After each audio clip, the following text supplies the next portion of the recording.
Hello students, welcome to Study highway.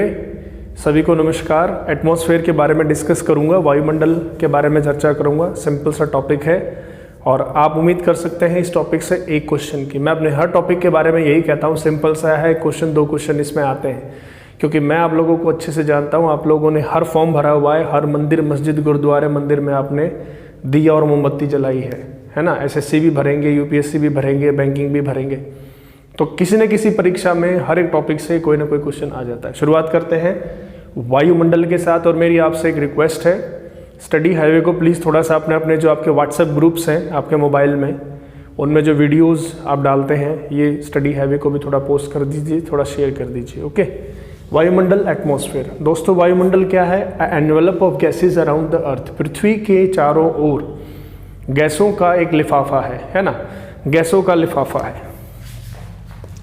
Envelope of gases,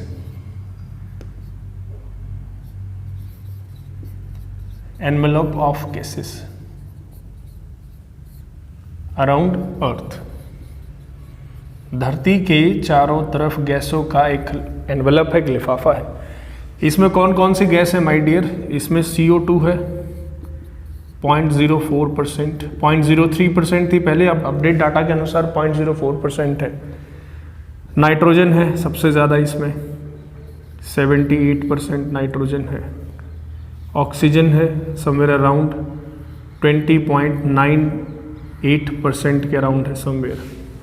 इसके अलावा argon है, hydrogen है, हीलियम है ना, और वाटर वेपर्स हैं,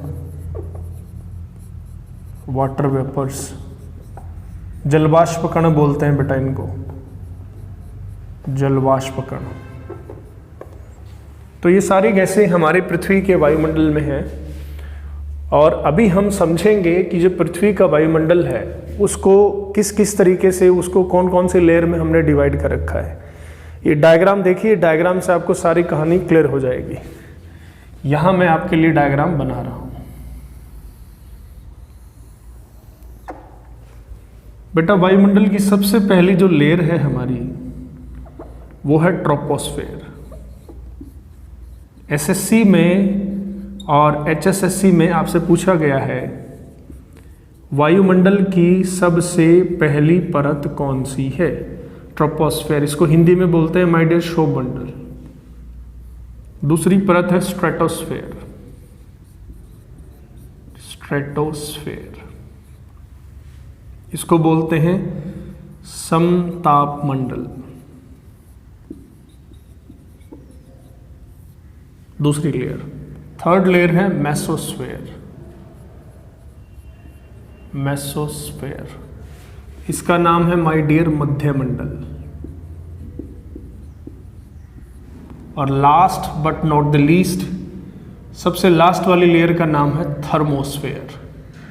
या आप कह सकते हैं, हाँ, थर्मोस्फेयर कह सकते हैं, थर्मोस्फेयर। इसको बोलते हैं ताप मंडल।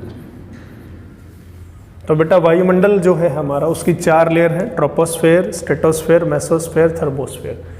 सबसे पहली परत का नाम क्या है? क्षोभमंडल है, ट्रोपोस्फेयर है। ठीक है, तो एक एक करके इन सब के बारे में हम जानते हैं कि कौन कितनी हाइट पे है, उसके बाद अगला कौन सी हाइट पे है, ओजोन लेयर कहाँ है। हेडिंग बना लीजिए। सबसे पहले क्षोभमंडल। सबसे पहला क्वेश्चन आपका यहां से पूछा जाएगा इसकी हाइट के बारे में, कि पृथ्वी के सरफेस से इसकी हाइट कितनी है। तो बेटा, इसकी 2 हाइट है। एक तो इसकी हाइट है भूमध्य रेखा से, भूमध्य रेखा से ऊंचाई, भूमध्य रेखा यानी कि इक्वेटर, इक्वेटर से ये करीब 18 किलोमीटर हाइट पर है। और दूसरी इसकी हाइट है माय डियर पोल्स से हाइट। पोल्स माने कि ध्रुवों से, पोल्स से हाइट ये है करीब 8 किलोमीटर। तब मुझे बताइए 18 और 8 कितना हुआ? 18 और 8 हुआ 26। 26 का एवरेज निकालेंगे कितना आएगा? 13 किलोमीटर। तो इसकी एवरेज हाइट बेटा कितनी है? 13 किलोमीटर। बात समझ में आ रही है? दोबारा देखिए, भूमध्य रेखा ये पृथ्वी है और ये आपकी भूमध्य रेखा है। तो भूमध्य रेखा से इसकी ऊंचाई ज़्यादा है और इक्वेटर से इसकी ऊंचाई कम है। ये ऊंचाई है 18 किलोमीटर और ये है 8 किलोमीटर। अब 18 और 8 दोनों तो एक साथ ले नहीं सकते, आप समझदार हैं, दोनों का एवरेज निकाल के हम निकाल लेते हैं। तो इसकी एवरेज हाइट कितनी है? 13 किलोमीटर है। अब आपसे एनडीए में क्वेश्चन और सीडीएस में कैसे पूछा जाएगा ट्रोपोस्फेयर के बारे में? पहला क्वेश्चन आपसे पूछेंगे कि क्षोभ मंडल की ऊंचाई भूमध्य रेखा से ज़्यादा है, ध्रुवों से कम है। ऑप्शन सी, ये दोनों ऑप्शन डी में से कोई भी नहीं। तो बेटा दोनों ही स्टेटमेंट आपकी सही है।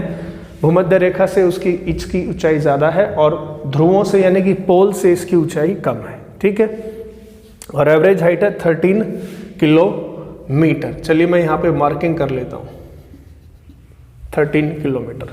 ठीक है बेटा, इसका जो नाम है ना, इसके नाम से ही आपको सारा समझना है। क्षोभ, क्षोभ हिंदी का एक शब्द क्षोभ। ठीक है, क्षोभ का अगर आप टिपिकल हरियाणवी लैंग्वेज में इसको समझें, पहली बात तो हरियाणवी लैंग्वेज है ही नहीं, एक बोली है। तो क्षोभ का मतलब होता है गुस्सा। मतलब ये जो लेयर है क्षोभ मंडल सबसे ज्यादा गुस्से में रहती है। अब लेयर का गुस्से में होने का क्या मतलब है? ये मतलब है ऑल एटमॉस्फेरिक एक्टिविटीज, सारी की सारी मौसम की जो घटनाएं हैं वो सारी आपकी इसी लेयर में होती हैं।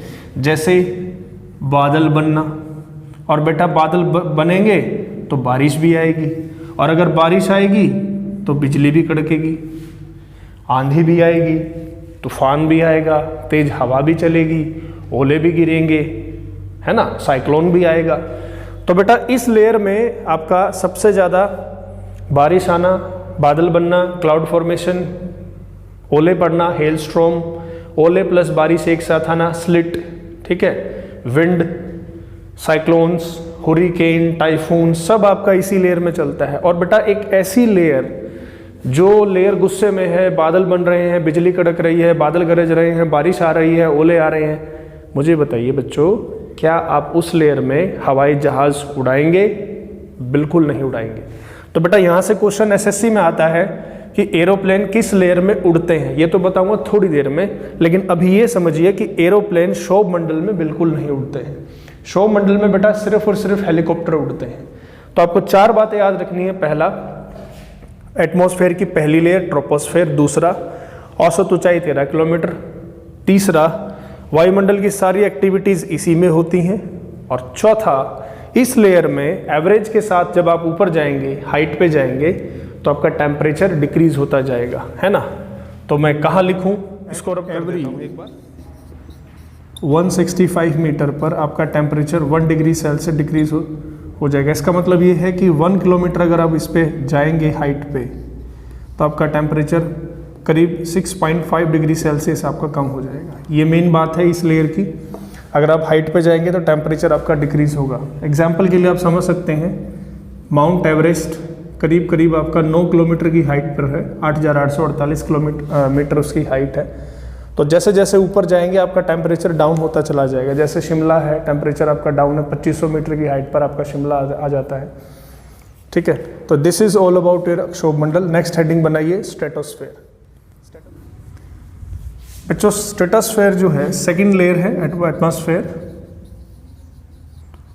और सबसे इंपॉर्टेंट इसके अंदर आपकी ओजोन लेयर है, O3 layer, that is ozone layer. Ozone layer आपको मिलेगी करीब 30 किलोमीटर से लेकर और 50 किलोमीटर की हाइट पर। इस पोर्शन के अंदर आपको मिलेगी ओजोन। ओजोन बेटा एक कंबल की तरह काम करता है, एक प्रोटेक्टिव लेयर है, एक फिल्टर है। जो सनलाइट अर्थ पर आती है ओजोन में छन के आती है, अल्ट्रावायलेट रेस को ये रोक लेता है। अल्ट्रावायलेट रेस कैंसर देती है इंसान को। तो O3 लेयर आपसे पूछ सकते हैं कि कौन सी लेयर में है, राइट आंसर होगा स्ट्रेटोस्फेयर। Is that clear? और O3 लेयर जो है बेटा ये ब्लूइश कलर की होती है, ब्लूइश कलर, नीले रंग की होती है।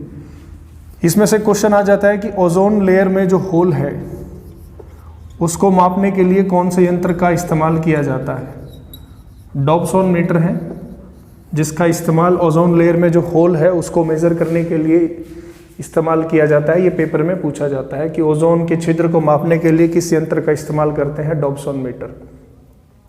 और बेटा इस लेयर की एक और ख़ास बात है स्ट्रेटोस्फेयर की, हाइट पे अगर आप जाएंगे तो टेम्परेचर भी आपका इंक्रीज होगा।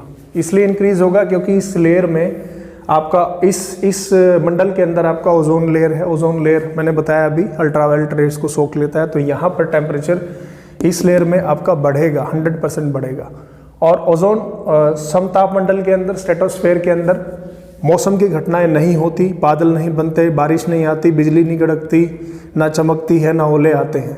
तो इस लेयर में फाइटर जेट्स उड़ते हैं, एरोप्लेन उड़ते हैं। तो पेपर में पूछा जाता है कि वायुयान या एयरक्राफ्ट्स कौन सी लेयर में उड़ते हैं। राइट आंसर आपका होगा स्ट्रेटोस्फेयर, समतापमंडल। तो ये है आपका स्ट्रेटोस्फेयर के बारे में। नेक्स्ट हम चलते हैं मेसोस्फेयर के बारे में। मेसोस्फेयर आपका 80 किलोमीटर्स की हाइट पर है। दिस इज मेसोस्फेयर, ठीक है। मेसोस्फेयर में कुछ खास नहीं है। मेसोस्फेयर में एक बात आपको याद रखनी है, जो उल्का पिंड पृथ्वी पर आते हैं वो घर्षण के कारण इस मंडल में आकर आपके नष्ट हो जाते हैं। और हमें लगता है कि तारे टूट रहे हैं, तारे बिल्कुल नहीं टूटते, तारे मरते हैं। ये मैं वीडियो बना के अपलोड कर चुका हूँ, आप सौर मंडल वाले वीडियो में ये देख सकते हैं, ठीक है।